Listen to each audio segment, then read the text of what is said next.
So since that time, I'd like to bring you up to date and tell you a little bit more about what's going on.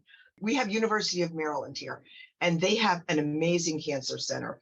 They're huge. So one of my first comments, because I'm at the university, I met with this wonderful doctor. Her name is Dr. Nian Gear, and I have joked around with her that, I'm going to make her rich and famous because she is just an amazing oncologist. She's hematology oncology, so it's a very specialized kind of study.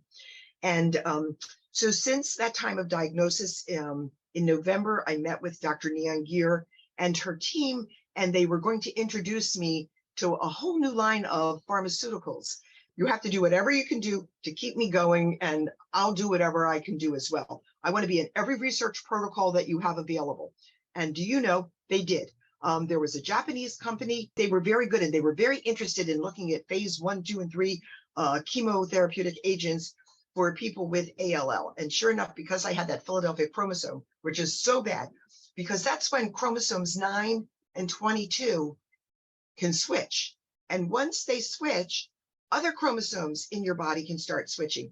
So this is really a problem when people have multiple myeloma. They target one type of cancer, and the next thing you know, boom, boom, those chromosomes start switching, and there's, you think you've cured the cancer, and then another one pops up. You start to see some more bad cells. So I was really concerned about that. So anyway, I took this medication called ponatinib. They had to adjust it because of my age. Once you're over 60, you can have heart issues. So I was on all sorts of chemo. I went to the infusion, like all cancer patients do. So I went to the infusion center. That was very big. And of course, they were always checking my blood counts and all the electrolytes. My magnesium was always low. So I always seemed to get an extra bag of magnesium. And because my white blood count was not so good, they would give you injections, Ingrix, I think, to help build up your blood cells. Another protocol that they did was lumbar punctures. And this is an extremely obnoxious procedure where they stick a needle in the middle of your back, just sort of like a spinal, like they do this like when you're pregnant and you don't have the labor pains and you get that epidural. And what they do is they inject, it's a two-part process. So they inject steroids and chemotherapy into your body. You get methotrexate, vincristine, and a steroid. They inject that into the middle of your back. And simultaneously, they draw central fluid from your spine, from your central nervous system. This is because ALL likes the brain. And you're always at risk of, I think it's called glioblastoma, something like that. So it's very easy to develop brain cancer from ALL. It's just sort of another offshoot. So ALL is such a sneaky disease because your blood is all over. And now here I am. Today is April the 11th of 2023, and I am still undergoing treatment.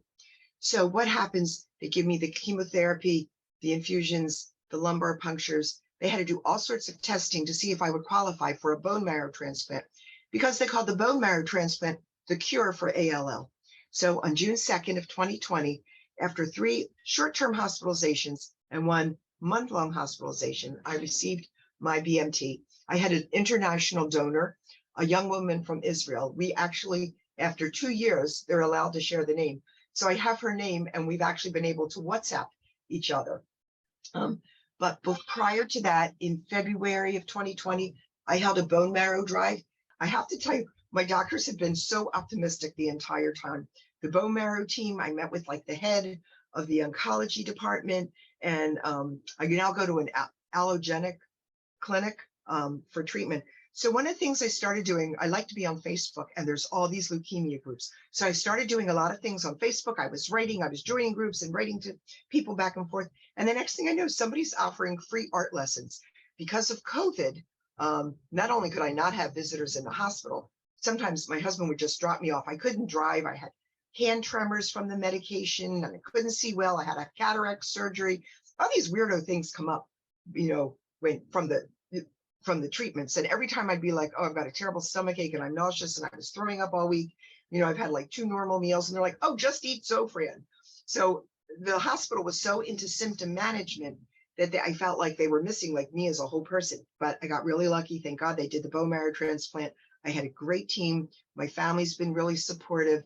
And one of the things that's so funny, we're in the Jewish community, and the rabbi of our local synagogue made a lot of these arrangements. There are a number of doctors who go to our shul, and the rabbi actually helped to coordinate that. So I also owe a thank you to Rabbi Silver. and everybody in my family. So that's kind of my story. I have had 3 DLIs. The DLI stands for donor leukocyte infusion, and that's sort of a mini bone marrow transplant. And I just had my 3rd one about a month ago. So I'm still in treatment. I mean, can't, we're on the thing here, but I've got little purpley spots, and I have to take this medication called tacrolimus. It's horrible. All organ donor people get that. If you get a heart transplant, kidney transplant, you have to take tacro, and it gives you stomach aches and makes you throw up. So that's kind of the story. So I feel on one hand, I'm really lucky. And at the same time, this is just crazy. I don't know when this treatment will stop. They test my blood. At one point, I had to go to the hospital 3 times a week for outpatient treatments. And I thought at this point, I'd be on a schedule to go once or twice a year. I mean, one would think that it would slow down from 2019, but no, I have to go all the time. In fact, I'm going like in a couple of weeks. I get like a couple of weeks because it's Passover right now. So they didn't want to interfere with the holidays. They've been very respectful about my religion. They've been very respectful about my family. And I just really appreciate that. I've been so lucky to get treatment at University of Maryland. So that's my story. Thank you.